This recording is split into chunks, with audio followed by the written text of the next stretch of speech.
Arrencant la legislatura tindrem tota la força per posar-nos a treballar i, a més, podrem encarar encara amb més capacitat de resistència la celebració dels judicis contra els polítics demòcrates catalans. El país, els ho vaig comentar, es posarà a prova i tots, govern, institucions i ciutadania, haurem de saber estar a l'alçada del moment.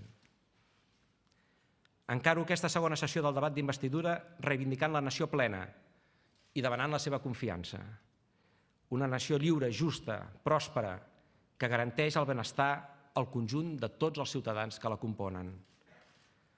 Els estic parlant d'una república de tots, de la república de tots els drets, és a dir, un país on tothom gaudeixi de plenitud de dret.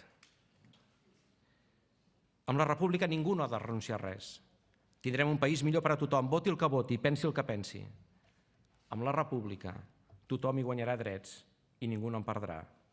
La república, repeteixo, és per a tothom.